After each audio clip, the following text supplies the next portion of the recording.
Share on Pinterest. You and your partner have a strong, committed relationship. You share interests, get along well, and can usually resolve conflicts without much difficulty. All in all, you consider yourself pretty lucky, romantically speaking. If anyone asked, "Do you love your partner?" you'd say yes without hesitation. But, sometimes, you notice feelings of intense dislike and hatred. Maybe it's because they do something that infuriates you, it happens, or for no reason at all. Feeling like you hate someone you actually love is confusing at best and frightening at worst. Is the relationship doomed? Are you some kind of monster incapable of true love? Probably not. Turns out, it's not that unusual to experiencing passing dislike for your significant other. Still, these feelings are worth exploring.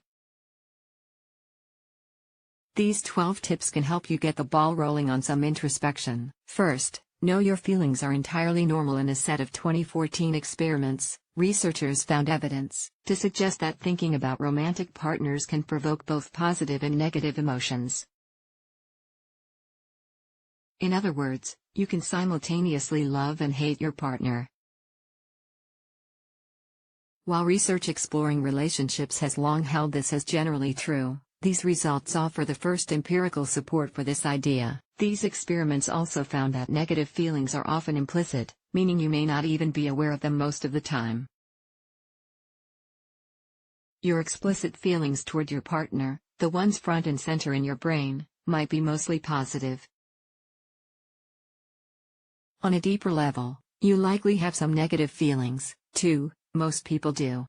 Try to name what you really feel. Hate is one of the most intense emotions people can experience, but people often use it a little more casually. I hate cauliflower or I hate Mondays. In this way, hate often acts as a stand-in for intense or strong emotions that are tough to describe. You might have a lot of reasons for disliking Mondays, but listing them out might take a while and annoy you even more. So, instead, you lump them all together and refer to them collectively with hate. Similarly, during a heated disagreement,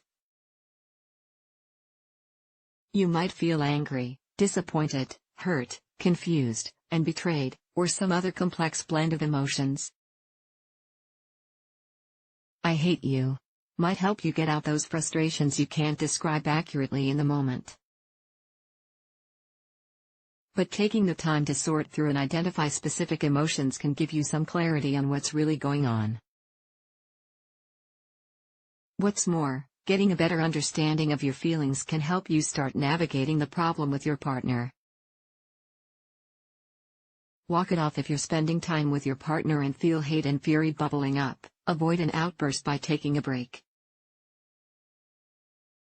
It's never a bad idea to put a tense conflict or situation on hold and give yourself some space. If you aren't arguing and these emotions come up without warning, creating some distance can still help. Clear your head so you can think more calmly about what might be triggering those feelings. Try taking a walk, going outside, moving to a different room if you can't get physical space. A brief meditation or deep breathing can help calm you down and manage intense emotions more effectively. Make sure you're getting enough time apart early on in the relationship. You and your partner may have spent most of your time together.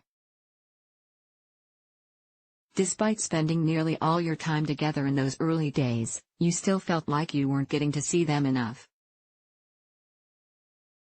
While healthy relationships should involve familiarity and time together, for your relationship to thrive, you need time alone, too. Despite what rom-coms and pop culture might try to tell you, you don't need to do everything together, and probably shouldn't. Time apart gives you a chance to recharge, pursue your own hobbies, and see other loved ones. Solo time can also help you come to terms with minor annoyances that might otherwise build up and create less manageable frustration. These are the little things you may have already decided not to bring up, like random off-key humming or toe tapping while watching TV. Maybe you take some of that alone time to make a list of the things you love about your partner, despite those minor annoyances. Pay attention to what's going on with you. If you're struggling for reasons of your own, you might react more strongly to honest mistakes and little things you'd ordinarily let go. Consider this scenario. After a difficult day at work, you get home to find out your partner ruined a hand-carved wooden salad bowl by putting it in the dishwasher. The bowl was a gift that meant a lot to you. You know they didn't mean to ruin it, but you lose your temper anyway, demanding to know why they can't remember what doesn't go in the dishwasher. In that moment, you hate everything: your job, yourself, the dishwasher, and your partner. It's also a good idea to open up to your partner about these challenges, if you haven't already. They may not be able to resolve your symptoms, but they can still support you with compassion and understanding. Explore whether the relationship is still meeting your needs. Regularly feeling like you hate your partner can suggest the relationship may not be working out.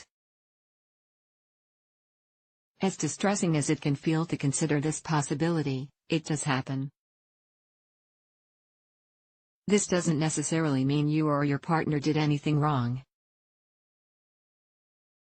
You may simply not be an ideal match for each other. Even if you felt like the two of you were compatible in the early phase of the relationship, quirks or shared interests that drew you to each other in the first place may seem less appealing as it becomes evident you don't have much in common after all. Still, it's important to remember that all relationships have their challenges, especially when one or both partners have a hard time expressing needs. If you feel unsupported or unheard, consider the possibility your partner may not know exactly how to support you. Before you decide the relationship has no future, it's usually worth having a conversation to see if you can reconnect.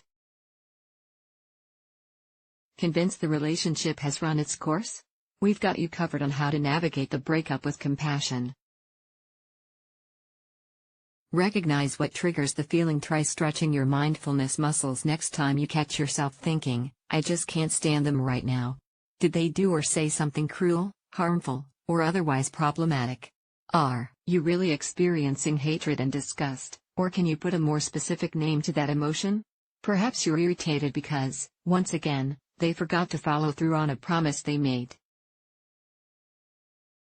Or your immediate loathing might stem from a habit you hate." Your feelings could also relate to something more general, like them falling short of your expectations. Once you have more awareness of what triggers hatred for your partner, you can talk to them about concerning behaviors that keep happening.